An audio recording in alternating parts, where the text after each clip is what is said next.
직업에 귀천이 없다고 이야기합니다. 그런데 제가 소방관들의 삶을 조금 들여다보니까 직업에 귀천이 있더라고요.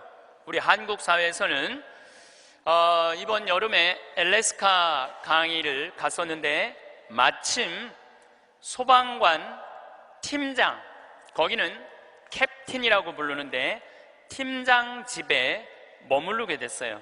그래서 너무 궁금하잖아요. 특별한 직업을 가진 분이니까.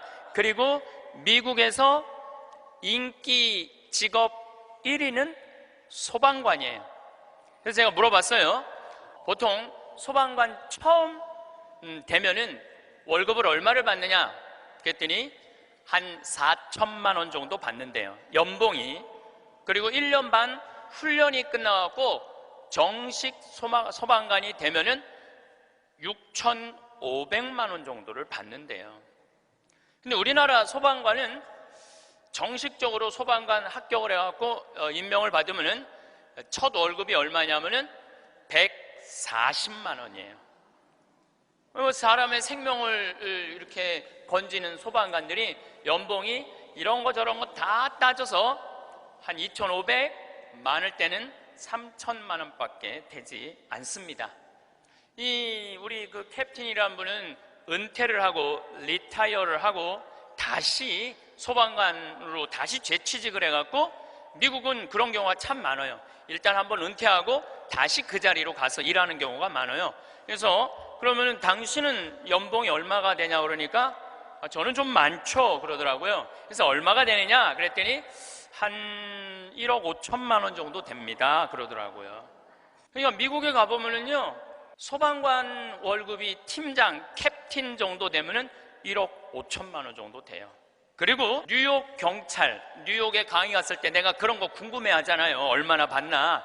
뉴욕 경찰은 연봉이 얼마냐 그러니까 뉴욕 경찰들은 경위 정도만 되면은, 경사 정도만 되면은 1억이 넘어간대요. 1억이. 그러니까 미국은 소방관, 경찰관, 군인들이 보통 한 5년 정도만 근무를 하면 1억이 넘어가요. 제가 잠비아에 봉사활동 이렇게 갔을 때 나하고 같이 일을 하는 수녀님이 20년 전에 독일에서 유학을 했는데 장애시설, 복지학과 유학을 해갖고 장애시설에 많이 다녔대요. 근데 그 장애시설에 심리학과 여자 교수가 있었는데 퇴근할 때 보니까 그 운전기사랑 퇴근을 하더래요. 그래서 어떻게 운전기사랑 퇴근을 맨날 하느냐고, 저 사람 내 남편이라고. 심리학 교수면은 20년 전만 해도, 우리 지금도 심리학 쪽 공부를 했다 그러면은 사회적으로 최고의 직종인데, 아니 당신은 교수고 심리학 교수고 의사인데도 이렇게 대단한데 어떻게 저렇게 남편이 운전기사인데 창피하지 않느냐고. 아무 문제 없다고. 우리 남편은 저 운전하는 걸 너무너무 좋아한다고. 그러니까 이 사람들은 자기가 교수고 남편이 운전기사라도 그 운전기사라는 것 자체가 하나도 안 창피한 거예요. 근데 우리나라 만약에 아내가 대학 교수인데 남편이 노란 학원차 운전하고 다니면은 창피할 것 같아요? 안 창피할 것 같아요? 우리 뭐라 그럴까? 당신 관도 그냥 내 얼굴로 그냥 살아. 아마 분명히 그럴 거예요. 우리나라는요, 머릿속에 직업에 귀천이 있는 나라예요. 그래갖고 수녀님이 너무 놀라니까 거기서 한 가지 더 내가 너무 놀라니까 수녀님이 더 놀라운 일이 있다고. 우리 장애시설에 청소하는 아줌마가 있었대요. 맨날 와서 창문 닦고 아주 즐겁게 노래도 하고. 근데 하루는 동양 수녀님이니까 수녀님 우리 집에 초대하고 싶다고. 그래서 그 청소하는 아줌마 집에 갔대요. 갔는데 집이 대궐처럼 으리으리하더래요. 근데 딱 나오는데 그 집 청소하는 아줌마가 이런 대궐집에 청소하는 그 뒷방에 있나? 갔는데 그 청소하는 아줌마가 알아볼 수 없을 만큼 귀부인의 옷을 입고 딱 나오더래요. 수녀님 너무 놀래갖고 어떻게 된 거냐고 그랬더니 나는 사실은 내 남편이 철도청장이라고, 이 독일의 철도청장인데 나는 청소하는 게 너무너무 즐거워서 내가 청소하러 가는 거라고. 그러니까 자기 남편이 철도청장이라도 자기가 청소하는 게 하나도 안 창피한 거예요.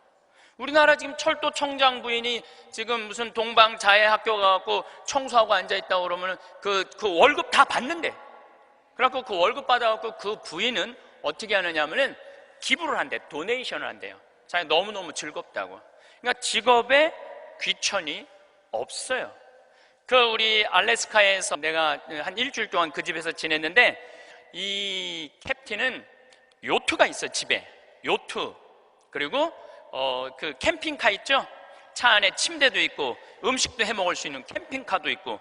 그래서 나하고 동갑이에 또 그 친구가 신부님 여행 가자 그래서 정말로 요트도 타보고 캠핑카도 타보고, 우리나라의 소방장 정도, 팀장 정도인데 그렇게 행복하게 잘 살고 있더라고요. 근데 우리나라 사람들 머릿속에는 행복의 등식이 뭐냐면은 1등, 서울대, 판검사, 행정고시 봐갖고 사무관, 국회의원, 이게 행복의 공식이야. 그래서 막 청소를 한다든가 소방관을 한다든가 경찰관을 한다든가 그런 거 들떨어진 애들이 하는 거라고 생각을 하고 있는 거야. 그리고 실질적으로 월급도 어떻게? 아주 적고. 오늘 앞으로 우리나라는 공부 잘한다고 행복한 시대는 갑니다. 이제 제가 왜 그런 시대가 가는지 말씀을 드릴게요. 10년 전만 해도 우리나라는 대학 입학생이 1년에 60만 명이었어요. 60만 명. 근데 2020년에는 대학 입학생들이 1년에 몇 명이냐면 30만 명으로 줄어들어요. 그러면 지금 우리나라 대학이 한 400개 되는데 2020년부터는 대학이 어떻게 줄어들 것 같아요? 300개, 200개 줄어들어요. 그럼 공부 잘해갖고 교수한 분들 다 어디 갈 것 같아요? 다 실직자 돼요. 그러니까 이놈의 새끼야 공부 열심히 해, 너 공부해야지 먹고 살아, 이런 시대는 끝나요. 이제는 앞으로 어떤 사람들이 정말로 먹기 살기 좋은 시대가 되느냐면 용접하는 사람들, 포크레인 운전할 줄 아는 사람들, 그 다음에 요리 잘하는 사람들, 청소 잘하는 사람들, 이런 사람들이 행복한 시대가 온다니까요. 세상이 너무나 지금 변하고 있어요. 우리 생태마을에 올해 직원들을 채용을 해요. 또 귀가 번쩍 분들이 이런 분들이 있으니까 야 나도 한번 거기 가볼까? 근데 이번에 자격은 뭐냐면 고등학교 졸업 예정자들만 뽑아요. 나는 대학 졸업 예정자들도 안 뽑아요. 대학원 졸업 예정자들도 안 뽑아요. 혹여 가끔 대학 졸업한 사람들, 대학원 다니는 사람들 뽑아요. 우리도 뽑는데 월급은 고등학교 졸업한 사람이나 대학 졸업한 사람이나 대학원 졸업한 사람이나 우리 생태마을 첫 월급은 똑같이 200만 원이에요. 고등학교 졸업해도 직원으로 되면 무조건 200만 원이에요. 아니 생각을 해봐요. 아니 매주 띄우는데 뭐하러 대학원 자격증이 필요해? 아니 배추 심는데 뭐하러 대학 졸업한 사람이 필요해요? 우리 생태마을에 필요한 사람은 어떤 사람이 필요하냐 하면 성실한 사람, 성격 좋은 사람, 이런 사람이 필요해요. 그리고 우리 생태마을에 지금 다녀간 사람이 100명도 넘죠. 우리 직원이 지금 한 40명 되니까 많이 바뀌어요. 근데 남아있는 사람이 어떤 사람이 남아있느냐 하면은 가정환경 행복했던 사람, 성실한 사람, 이런 사람들이 남아있어요. 가정환경 불행했던 사람, 어린 시절을 힘들게 지냈던 사람은요 많이 견뎌야 6개월이에요.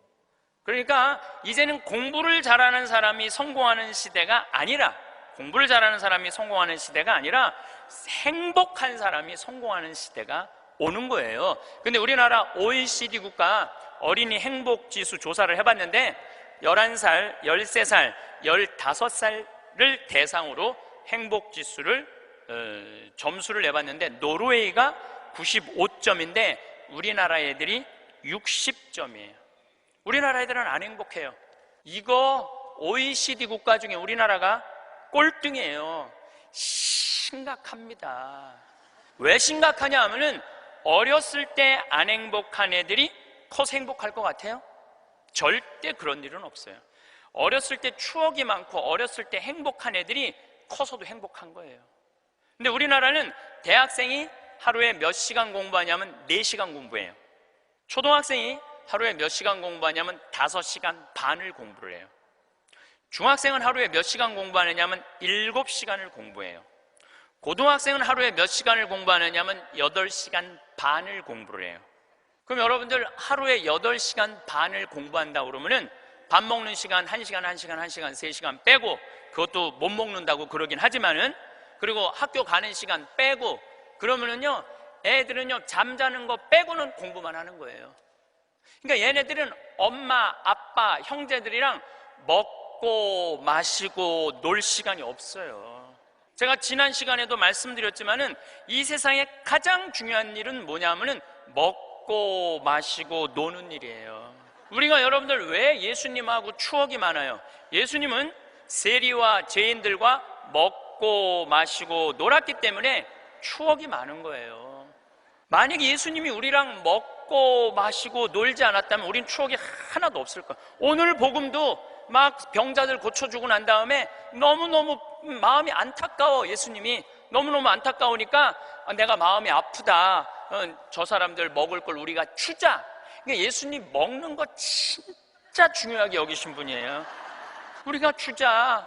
없습니다. 아무것도 빵 몇 개 하고 물고기 몇 개밖에 없습니다. 그래도 너희들이 줘라. 다 줘서 배불리 먹여서 보내신 분이 예수님이에요. 그러니까 성서에 보면 먹는 얘기 참 많이 나와요. 예수님 첫 기적도 가나의 혼인잔치에서 먹는 얘기죠. 그렇죠? 세리네 집에 가서 먹었죠. 자케온네 집에 가서 먹었죠. 사마리아 여인하고는 우물가에서 물 먹으면서 얘기했죠. 그러니까 먹고 마시고 노는 일은 참으로 중요한 일이에요. 그럴 때 추억이 많은 거예요. 근데 우리나라 초등학교, 중고등학교 아이들은 엄마 아빠랑 먹고 마시고 놀 일이 없어요. 그러니까 커서도 엄마 아빠하고 추억이 하나도 없는 거예요. 행복했던 순간도 없고. 미국 애들은, 초등학교 애들이, 우리나라 애들은 5시간 반 공부하는데 미국 애들은 초등학교 애들이 하루에 몇 시간 공부하느냐면 2시간 반 공부해요. 그러니까 이거는 공부하는 흉내만 내는 거야. 그 얘네들은 계속 먹고 마시고 노는 거예요. 계속. 제가 미국 강의를 가보면은요, 얘네들이 하는 거는 정말로 먹고 마시고 노는 일이에요. 유럽, 북유럽 애들은 말할 것도 없고 학교 가서도 계속 놀아요. 우리처럼 학원 가갖고 영어, 수학 막 계속 뭐 글쓰기, 뭐 웅변 그런 거를 하는 게 아니라니까요. 그런데 놀랍게도 핀란드 고등학생은 하루에 4시간 공부하는데 우리나라 애들은 하루에 8시간 반을 공부를 해요. 그런데 수학 점수가 핀란드 애들은 544점이고 우리나라 애들은 542점이에요. 4시간 공부하는 애들하고 8시간 반 공부하는 애들하고 수학 시험을 보는데 누가 더 잘 보느냐면은 핀란드 애들이 훨씬 잘 본다는 거예요. 이게 무슨 얘기냐면 여러분들이 자녀들 학원 보내는 거 다 쓸데없는 데다 보내고 있는 거예요. 그 시간에 애들이 학원 가서 뭐 할 것 같아요? 휴대폰 갖고요 게임하고 친구들하고 노는 거예요. 그 시간에 애들 학원 가 있다고 여러분들이 그걸 교육이라고 생각하는 이 대한민국이 불행한 거죠. 그 시간에 엄마 아빠랑 맛있는 음식 만들어 먹고 손잡고 소풍 다니고 눈 바라보고 같이 놀았다면은 걔네들은 건강하게 살았을 거예요. 근데 엄마 아빠하고 그랬던 적이 하나도 없어. 여러분들 사람이 커서요 어렸을 때 가장 기억에 많이 남는 게 뭔지 아세요? 엄마가 맛있는 음식 해줬던 거. 이게 가장 기억에 많이 남는데요. 그리고 가장 행복했던 순간이 뭔지 아세요? 엄마가 맛있는 거 해준 거 너무 맛있게 먹은 거. 그게 가장 행복한 순간이래요. 근데 우리나라 대한민국의 청소년들은 엄마가 맛있는 거 해준 거 먹은 기억이 없어요. 학교 다니느냐고. 그러니까 애들이 행복하지 않은 거죠. 애들은 그냥 서울대학 가야 되니까 경쟁을 해야 돼. 서울대학 가야 돼. 놀 시간이 어딨어. 여러분들 토끼와 거북이 얘기 아세요? 이거 참 웃기지도 않는 얘기 여러분들이 알고 있는 거예요. 왜냐하면 토끼하고 거북이하고 시합을 했는데 어떻게 거북이가 이겨요? 말도 안 되잖아요. 말도 안 되는 얘기예요. 어떻게 거북이가 이겨요? 이렇게 발바닥도 땅바닥에 있고 이렇게 가는 거북이가 그냥 뛰어다니는 토끼를 어떻게 이겨요? 2000년 전 이솝우화 얘기예요. 그러니까 2000년 동안 사람들은 거북이가 빠른 줄 알고 있어, 사람들은. 근데 요즘 새로운 일이 벌어졌어요. 그 후손 토끼가 생각해보니까 너무 자존심 상하는 거야. 아니 이 빠른 우리가 거북이한테 진다는 걸 모든 사람들이 알고 있다는 게 너무 웃기잖아요. 그래갖고 토끼가 거북이한테 도전장을 내요. 다시 시합하자. 2차전을 벌이자. 2차전을 벌이자. 그래갖고 거북이가 생각해보니까 니네들은 이 토끼들은 막 뛰어야 되기 때문에 심장이 너무 빨리 뛰기 때문에 쉬어야 돼. 그래서 얘네들은 반드시 뭐가 필요하냐면 토끼 잠이 필요해요. 토끼 잠을 자야 돼, 얘네들은. 그러니까 거북이는 믿는 구석이 있어. 너 또 토끼 잠 잘 거니까 시합해도 우리가 분명히 이길 것이다. 그래도 거북이가 생각해보니까 그래도 준비를 해야 될 것 같아. 그래서 거북이도 어떤 준비를 하냐면은 나도 토끼처럼 뒷다리를 똑바로 세우는 훈련을 이제 하기 시작한 거예요. 뒷다리를 세워갖고 내가 빨리 좀 가야 되겠다. 그리고 생각해보니까 거북이한테 최고 치명은 뭐냐면 두꺼운 등딱지야. 그래서 등딱지를 가볍게 갈기 시작했어요. 병원 다니면서 나 좀 갈아줘라, 이거 좀 가볍게. 그래갖고 준비를 충분히 했어요. 드디어 2차전이 시작이 됐어요. 아니나 달라 토끼가 총알같이 뛰어나갔죠. 근데 거북이는 뒷다리를 이제 세워놨으니까 거북이도 만만치 않잖아요. 쫙 가면서 믿는 구석이 있어서, 어떤 믿는 구석이 있었느냐면은 이제 분명히 저 나무 밑에서는 토끼 잠을 잘 것이다. 그래갖고 토끼가 딱 보니까 역시 멀리서 지가 뒷다리를 세워봤자지. 그래갖고 쫙 오는데 자도 될 것 같아. 딱 잠을 자면서 내가 1시간만 자야지, 2시간 잘 거, 1시간만 자야지. 그런데 이제 거북이는 지나갔어. 지나가면서 네가 그러면 그렇지, 네가 토끼가 토끼 잠을 자야지. 딱 어느 정도 중간까지 갔는데 토끼가 깨어난 거예요. 2시간 잘 거, 1시간 훈련을 열심히 했으니까 1시간 만에 딱 깨어나갖고 거의 결승점 도달점에 총알같이 토끼가 지나간 거예요. 그리고 거북이가 가다 보니까 토끼가 지나간 거예요. 그래서 이제 토끼가 이 불명예를 씻었어요. 드디어 이제 모든 이 짐승계에는 드디어 토끼가 이겼댄다. 걔가 토끼잠을 줄여갖고 그 거북이를 이겼댄다. 근데 이제 누가 슬프기 시작했느냐면 거북이가 슬프기 시작했어요. 내가 지다니, 이건 있을 수 없는 일이다. 내가 2000년 동안 거북이의 그 성실성 하나로 거북이가 토끼를 이겼다고 모든 세상이 다 알고 있는데 내가 이게 지다니, 이건 있을 수 없는 일이다. 절치부심한 거북이가 다시 토끼한테 도전장을 냈어요. 한 번 더 붙자. 3세판이다. 3세판. 한 번 더 붙자. 토끼가 그래? 그러면은 귀양 내가 명예를 씻으려면 완전히 씻어야 되니까 한 번 더 붙자. 이번에 거북이는 아무리 생각해도 뒷다리 갖고는 안 될 것 같아. 앞다리까지 세우는 훈련을 한 거야. 이거를 이렇게 똑바로 세우는 훈련을 한 거야. 그래갖고 정말 피나는 훈련을 해갖고 근육을 다 세웠어요. 그리고 생각해보니까 이 등딱지는 갈아서 될 게 아닌 것 같아. 현대 세계가 왔으니까 저기 우주 비행선에 쓰는 아주 가벼운 합금판 뚜껑이 있다는 얘기를 듣고 그걸 가갖고 갈았어요. 이 뚜껑을 너무너무 가볍게. 토끼 못지않게 이제 이 속력이 났어요.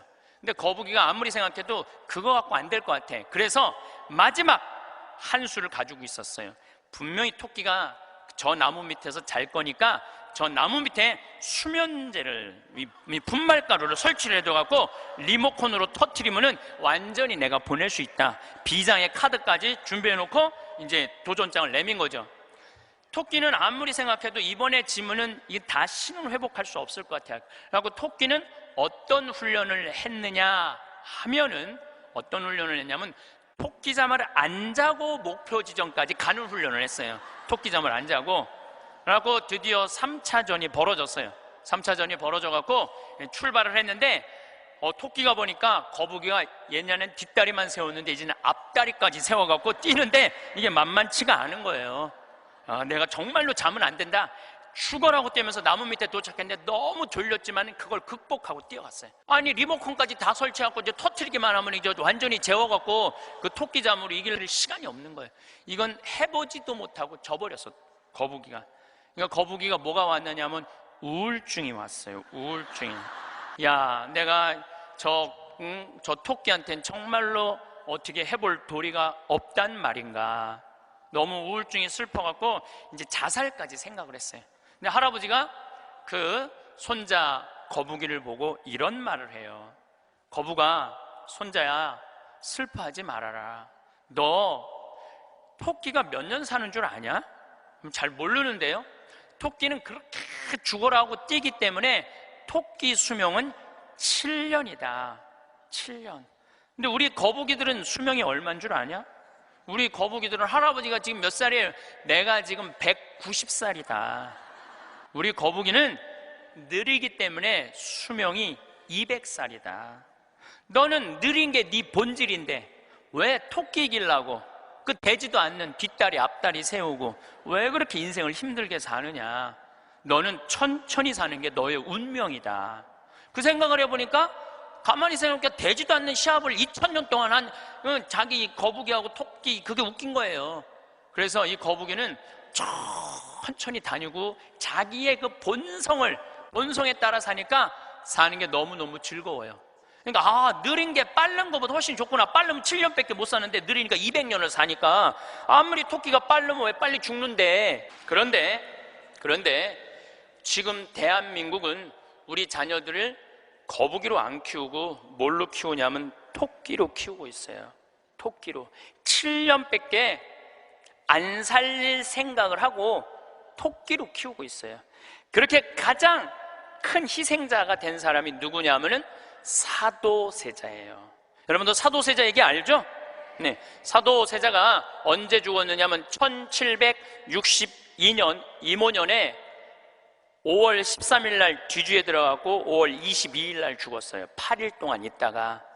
그런데 이 사도세자는 아버지가 영조인데 아버지의 첫째 아들이 효장세자가 있었는데 9살에 죽어요. 9살에 죽다가 40이 넘어서 아들 하나를 얻어요. 이게 바로 이선이에요. 그러니까 정조는 이산, 정조의 아버지인 사도세자의 진짜 이름은 이선이에요. 사도세자는 죽고 난 다음에 영조가 불러준 이름, 슬픔을 생각해라, 생각살자, 슬플 도자, 그래갖고 사도세자고 진짜 이름은 이선이에요. 그러니까 40이 넘어서 아들을 하나 얻었으니까 효장세자가 죽고 난 다음에 너무너무 슬펐는데 이 영조는 이 아들이 너무너무 귀했던 거야. 그래갖고 2살에 사도세자 책봉을 해요. 근데 얘가 얼마나 똑똑했느냐 하면은 2살 때 왕자라는 한자를 보고 아버지가 이게 무슨 자냐? 그러면 아버지를 가르쳤어요. 이게 아버지 자다. 왕자를 보고. 세자짜리를 보고 이거는 무슨 자냐? 이건 나다. 2살짜리가 5살 때 효경을 줄줄줄줄 외워요. 영조라는 임금은 공부하기 너무너무 좋아했던 임금이거든요. 똑똑한 놈 만들어 보겠다고 선생을 몇 명을 드리냐면 20명을 드려요. 그래갖고 아침, 점심, 저녁으로 가르치는 거야. 계속 가르치는 거야. 그리고 이제 시험을 아버지가 나와서 보는 거예요. 너 사서삼경에 이게 무슨 뜻이냐? 그러면 20명이 둘러있고 5살, 6살짜리가 까먹을 수도 있잖아요. 그러면 대답을 못하면은요, 영조가 눈을 부라리면서 이놈 그것도 모르느냐고. 근데 세자는 때릴 수가 없었어요. 누구를 때리냐면 세자를 업고 다니는 내시를 때리는 거예요. 대신 맞는 거예요. 그러니까 여러분도 어린아이가 생각을 해봐요. 내가 문제 하나 못 맞히면은 저 내시들이 두들겨 맞으니 얼마나 이 스트레스를 많이 받아요. 그런데 7살, 10살 때는 칼싸움 하는 거 좋아하잖아요. 저도 어렸을 때 맨날 산에 가갖고 나무 잘라갖고 맨날 칼싸움 해갖고 여기 맨날 여기 찢어지고 그랬던 기억나요.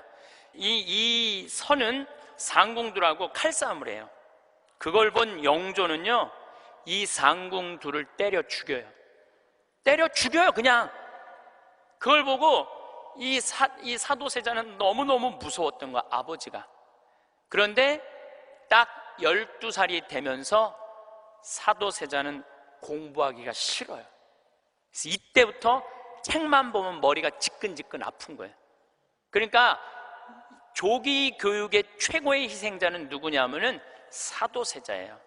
그러니까 아버지는 공부를 가르치는데 아들은 공부하기가 싫은 거야. 얘가 키가 엄청나게 커요. 사도세자가 뭐 세자 그래갖고 나만큼 조그만 줄 아는데 키가 1m 막 80대고 청룡도를 휘두를 정도로 힘이 좋았다는 거. 관우가 휘두른 청룡도를 휘두르고 그랬다는 거예요. 말도 잘 타고 화살도 잘 쏘고. 근데 아버지는 그게 너무너무 싫었던 거야, 그렇게 하는 게. 그래 아버지하고 점점 갈등을 일으키면서 광증에 시달려요. 미쳐갖고 나중에는 마지막에 자기가 데리고 있었던 뭐 시종들 100명을 죽여요. 마음에 안 들면 칼로 쳐 죽이는 거예요. 나중에 무당하고도 살고 뭐 비구니 스님하고도 살고 도저히 아버지가 컨트롤할 수 없을 정도로. 엄마도 해경궁 홍씨도 자기 남편을 컨트롤할 수 없어요. 그래서 결국은 죽일 수밖에 없었던 거예요. 이게 사도세자의 슬픔이에요. 이게 조기교육의 희생자예요. 조기교육의 희생자. 그런데 이 사도세자도 내가 보기엔 딱 7년 만에 돌은 거야. 토끼처럼 7년 만에 돌은 거예요. 근데 여러분들도 초등학교 1학년 때부터 애들 어떻게 해요? 영조가 20명 선생 된 거나 여러분들이 학원 애들 10개, 12개 보내는 거나 다를 바 하나도 없어요. 애들 미치게 만드는 거예요. 그러면은 언제까지가 애들이 엄마가 시키는 대로 따라하느냐면 중학교 1학년 때까지는 딱 시켜요. 해요. 근데 딱 그 7년이 지나고 나면 애들 눈빛이 쫙 꺾어지기 시작해요. 중학교 2학년만 되면은 눈빛이 싹 돌아가기 시작해요. 돌아가기 시작하면 그때부터 애들은 미치는 거예요. 근데 여러분들 이게 웃을 일이 아니에요. 그 미치는 애들이요 한둘이 아니에요. 참 많아요. 그럼 이때부터는 엄마도 컨트롤이 안 되는 거예요. 아버지도 컨트롤이 안 되는 거예요. 그 얘는 행복했던 순간이 하나도 없었던 거야. 행복했던 순간이 없기 때문에 이때부터는 엄마한테 소리 지르고 물건 던지고 심지어는 엄마를 때리는 아이들도 참 많습니다. 이 엄마들은 어디 가서 얘기도 못해요. 얘기도 못해요. 중학교 2학년, 3학년 되는 애한테 맞는다. 자식이 무서워서 벌벌 떠는 부모들이 참 많습니다. 그럼 얘가 미치게 만드는 장본인이 누구예요? 엄마들이에요. 엄마들이 얘를 미치게 만드는 거예요. 미쳐갖고 이제 애가 이렇게 뛰고 저렇게 뛰면 나한테 데리고 와요. 그러면 얘네들 눈빛이 싹 돌아간 걸 내가 봐요. 그럼 상담을 해보잖아요. 그럼 걔네들이 나한테 하는 얘기가 자기는 초등학교 때 자기 자유시간이 하나도 없었다는 거예요.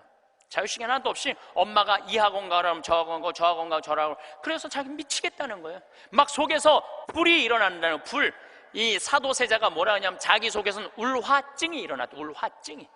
만약에 영조가 사도세자가 그렇게 무기신식이라는 무에서도 편해요. 사도세자가 그만큼 똑똑한 사람이었고 만약에 영조가 이 아들을 정말로 청룡도도 마음대로 하게 하고 창, 활, 말 다 잘 탔거든요. 그렇게 키웠다면 우리나라는 광개토왕, 대왕만큼 훌륭한 군주, 강력한 군주를 18세기에 모실 수 있었을 거야.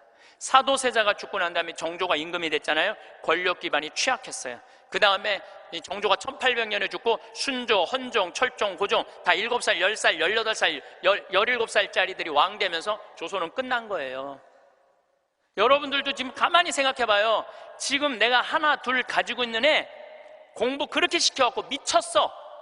그렇게 미쳤어? 그러면요 그 집안은요 나중으로도 희망이 없는 집안이에요. 그리고 참 고치기 힘든 병이 뭔지 아세요? 정신병이에요. 제가 수많은 사람들을 만나면서 수많은 아이들을 만나면서 가장 고치기 힘든 병이 정신병이에요. 우울증이라든가 조울증이라든가 이렇게 걸린 사람들은 평생 병원에 들락날락하고 평생 약 먹다가 결국은 그렇게 죽는 거예요. 근데 자기 자식을 뒤주에 가둬서 죽이지는 않지만 여기 있는 분들 중에 뒤주에 가둬서 죽일 사람은 없지만은 그렇게 미치게 만드는 부모들이 참 많다는 거예요. 미치게 만드는 거예요. 그놈의 1등 병 때문에. 여러분들 초등학교 때 막 뛰어노는 애 중에 미치는 애들은 없어요. 초등학교 때 막 엄마 아빠랑 같이 뛰어놀고 들로 산으로 뭐 친구들하고 어울리고 엄마 아빠하고 먹고 마시고 논 아이들 중에 미치는 애들은 없어요. 어떤 애들이 미치냐면 되지도 않는, 머리 돌아가지도 않는 책상에서 학원에서 시달리면서 미치는 애들이 많은 거죠. 거북이가 등딱지 합금으로 바꾸듯이 자식 영어 발음 좋게 한다고 혀 이렇게 늘리는 수술하고 초등학생들한테 10개씩 학원 다니게 하는 일이 자식 미치게 만드는 일이에요. 이렇게 얘기해요. 엄마, 나 왜 이렇게 공부해야 돼? 너 1살서부터 30살 때까지 열심히 공부해서 나중에 행복하게 하려고 그래. 나중에 행복한 건 없어요. 행복하려면 언제 행복해야 돼? 지금 행복해야 돼요.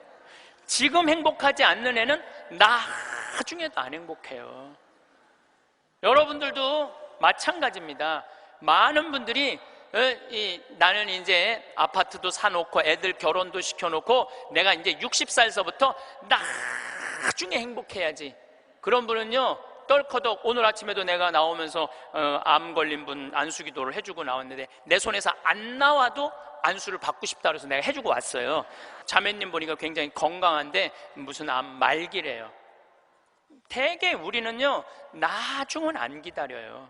그러니까 행복하려면 언제 행복해야 돼?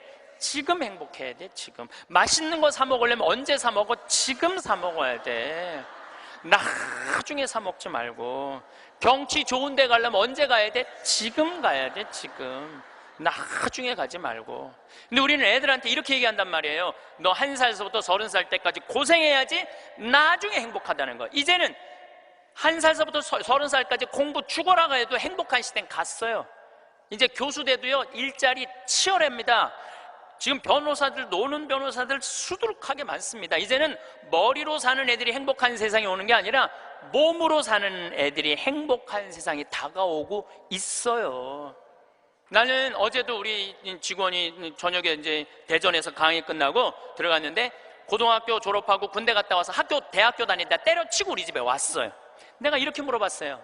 이리 와봐라, 너 오늘 강의 준비하면서 네가 지금 대학교 4년을 다녔으면 얼마를 대학에다가 쏟아 넣을 것 같아? 1억 쏟아 넣는데 1억 쏟아 넣지? 근데 너 이제 대학 안 다니니까 1억은 이제 모아놓은 거 아니야? 그럼 그 1억 너한테 안 쏟아 넣으면 엄마는 그 돈 갖고 뭐 할 것 같아? 엄마는 노후대책연금 붓겠죠. 그래, 엄마는 노후대책연금 붓고 넌 1억 저축하고 벌써 니네 집은 2억 벌은 집이다. 대학을 안 다니면 안 다닐수록 돈을 버는 거다. 근데 너 지금 내가 이번에도 월급을 한 1년 안 됐는데 40만 원 올려줬어요. 우리는 5년만 근무하면 무조건 300만 원씩 받을도록 내가 해주는 거예요. 그럼 너 지금 5년, 4년 근무하면 너 1억 모은다. 기숙사에서 먹고 자고 쓸 일도 없고, 거기는 해만 떨어지면 돈 쓸 데도 없어요. 너 그러면은 4년 동안 딴짓 안 하고 착실히 돈 벌으면 너 1억 버는 거야. 그럼 넌 30 전에 2억짜리 아파트 살 수 있는 거야. 우리나라 지금 대학 나온 45만 명 졸업하는데 제대로 된 직장에 취직하는 숫자가 몇 명이에요? 5만 명밖에 안 돼요. 40만 명은 2년, 3년 빈둥빈둥거리고, 심지어는 엄마 아버지가 애들 때문에 경비에 나가갖고 그거 해갖고 애들 생활비 대주고 뒷돈 대주고 그러고 있는 거예요. 그러니까 지금 여러분들 지금 대한민국에서 없애버려야 되는 건 내가 보기엔 대학이야. 대학만 없어지면 전부 일의 소중한 가치를 배우고 다 행복하게 살 수 있어. 아니, 대학 졸업하고 딱딱딱 취직하면은 내가 왜 대학을 귀하게 여기지 않아요? 대학 졸업하는 애 거의 반 이상은 빈둥빈둥 놀고 있는데. 그러니까 우리나라 할머니 60, 70 된 분은 쓸 머리 나쁜 몸으로 살 놈한테 돈 쏟아 넣느냐고. 세계 빈곤율, 노인 빈곤율이 우리나라가 1위예요. 1위. 돈이 없어요. 다른 나라 사람들은 나이를 먹으면 얼마나 럭셔리하게 사는데요. 놀지도 못하고 죽어라 30살까지 나중에 행복하려고 공부했는데 취직 안 되면 그 허탈감, 좌절, 이거는요, 어른들은 상상할 수 없을 만큼 힘든 거예요. 상상할 수 없을 만큼. 한 3달 전에 아주 이쁘장한 여자아이가 절 찾아왔어요. 공부도 굉장히 잘하는 아이예요. 공무원 시험을 보는데 계속 3번인가 4번 떨어진 거예요. 너무너무 좌절감, 우울증에 시달려 있는 아이예요. 예, 날 찾아왔어요. 내가 얘기했어요. 꼭 공무원을 해야 되냐? 꼭 좋은 회사를 가야 되냐? 그냥 내가 즐겁게 일하고 그냥 행복하게 살면 되지 왜 그 힘든 목표를 세워놓고 계속 좌절감을 느끼느냐? 넌 좀 오늘을 좀 행복하게 살아라. 근데 이 친구가 며칠 전에 저한테 메시지 했어요. 신부님, 저 취직했어요. 너무너무 행복해요. 눈높이를 조금만 낮추면 우리는 지금 행복할 수 있는데 항상 나중에 행복하려고 눈높이를 너무 높여갖고 그것도 못하고 이것도 못하고 저것도 못하는 거예요. 그러니까 우리나라 애들 1살서부터 30살까지 안 행복해. 그럼 30살서부터 60살은 행복해요? 30살서부터 60살? 안 행복해. 왜 안 행복하냐면 이 30살서부터 60살은 자기 인생이 없어. 왜냐면 1살서부터 30살 된 자식들 뒷바라지 않느냐고 자기 인생이 없는 거야. 그러니까 자기를 위해서 학원을 다녀봤던 적이 없어. 30살서부터 60살들은 기타 학원을 다닌다든지 피아노 학원을 다닌다든지 꽃꽂이 학원을 다닌다든지 나처럼 필라테스 학원을 다닌다든지 자기를 위해서 이런 학원을 다녀본 적이 없어. 자기 인생이 없어. 오로지 자식 뒷바라지 않느냐고. 그래서 헬리콥터 맘이라고 그러잖아요. 자식 뒤 뺑글뺑글 따라다니는 거야. 초등학교 유치원 따라다녀, 초등학교 따라다녀, 중고등학교 따라다녀, 심지어는 대학까지 따라다닌다는 거예요. 그래갖고 커리큘럼 수업 과정 짜주군 엄마들 많아. 그리고 학점이 조금 나오면 교수한테 가서 따진다는 거. 우리 애 학점이 왜 요것밖에 안 주느냐고. 나중에 취직하려면 학점이 높아야 되는데. 군대도 뺑글뺑글한데요. 요즘 카카오톡이 돼갖고 엄마들이 애들 군대 생활을 볼 수 있대요. 그럼 애가 좀만 얼굴이 이상하면은 그 상사한테 그런대요. 왜 우리 애 얼굴이 이러느냐, 뭐가 문제가 있느냐. 그러니까 그 군대 가서도 엄마가 애를 책임져 주는 거야. 그래서 요새 군대 상사님들이요, 사병 돌보는 일보다 사병 엄마 돌보는 일이 더 바쁘대요. 심지어는 회사까지 따라다니는 거야. 애가 회사에 취직을 했는데 대리 진급을 못하면 부장한테 가서 따진다는 거. 우리 애가 뭐가 모자라서 대리 진급을 못하느냐고. 평생 자식주의를 뺑글뺑글 따라다니는 걸 뭐라고 그러냐면 헬리콥터 맘이라고 그래요. 헬리콥터 맘. 또 아버지들은 요즘은 많이 줄어들었지만 한동안은 기러기 아버지가 40만 명까지 있었어요. 40만 명 기러기 아버지가. 이 기러기 아버지들은요, 자식들 한 달에 부인 것까지 하려면 700에서 1000만 원을 보내줘야 돼. 그러면은 보통 10년 정도 가 있으면요, 이 기러기 아버지는 10년 동안 인생이 하나도 없는 거예요. 자식도 없고 아내도 없고 돈도 없는데 뭐 돈만 버는 기계로 사는 거야. 그러니까 자기 인생을 못 사는 거. 30살서부터 60살들은 자기 인생이 없는 거예요. 근데 문제는 60살 때 30살 된 자식이 이렇게 말합니다. 엄마, 이제 엄마 인생 살아. 자기를 위해서 살아봤던 적이 없는데 내 인생을 살으라는 거야. 살 줄을 모르는데. 30살서부터 60살은 뭐 해야 되는 나이냐면요, 자아실현해야 되는 나이야. 자아실현. 자아실현이라는 게 뭐예요? 자기의 능력을 쓰는. 오늘 물이 없는데 여기 물을 하나 갖다 놓으면 내가 이 물을 안 먹었으면 이 물은 자아실현하는 물이에요? 자아실현 안 하는 물이에요? 자아실현 안 하는 물이에요. 내가 먹어줘야지 자아실현이 되는 물이에요. 자아실현이 되는 물이에요. 여러분들이 샴푸를 하나 샀어. 그럼 샴푸를 사면은 그 샴푸를 한 방울까지 다 쓰면은 여러분들 기분 좋아요, 안 좋아요? 그 샴푸는 나한테 와서 자기 능력을 다 썼어요, 안 썼어요? 그럼 자아실현 한 거야, 안 하는 거예요? 자아실현 한 거죠. 내가 요즘 목욕 가방에 샴푸 하나 다니는데 요만큼 남았어. 그 짜서 쓸 때마다 기분이 너무 좋아요. 너 이제 자아실현 다 돼가는구나. 이제 자기 능력 다 썼으니까. 우리 사제관에 개가 한 마리 있어요. 문수라는 개가 있는데 얘가요, 딱 사제관에 도착하면은요, 총알같이 튀어나와요, 자기 집에서. 그리고 요만한 개가 내 가슴까지 뛰어 올라와요. 그리고 놀라운 거는요, 얘가 사제관에 신부들이 오면 안 물고 안 짖어요. 근데 여자들만 오면은 잡아 먹을 듯이 짖어요, 진짜로. 그리고 막 엉덩이고 허벅지고 다 깨물어요. 얘 자아실현 하는 게 자아실현 안 하는 게예요. 자아실현 하는 게예요. 근데 우리나라 30살서부터 60살 된 많은 분들은 자기 능력을 안 써요. 자기 능력을 안 쓰고 자식만을 위해서 살아요. 근데 60살서부터 엄마 인생을 살려고 그러면은 자기 능력이 뭔지를 모르는데, 그러니까 사는 게 재미가 하나도 없는 거야. 사는 게. 인생은요, 재미있어야 돼. 의미가 있어야 돼. 이 두 가지가 같이 가야 돼. 재미와 의미가 같이 가야 돼. 그런데 내가 기타를 잘 쳤다면 기타 치러 온 세상 돌아다니고, 꽃꽂이 했다면 온 성당에 꽃꽂이 하러 다니고, 뭐 춤췄다면 춤추러 다니고 이럴 텐데 나를 위해서 한 게 하나도 없는 거야. 그러니까 사는 게 재미가 없는 거야. 60살서부터 100살까지 어떻게 살아? 그러니까 우리는 1살서부터 30살도 안 행복하고 30살서부터 60살도 안 행복한 거야. 그럼 60살서부터 100살은 행복하냐?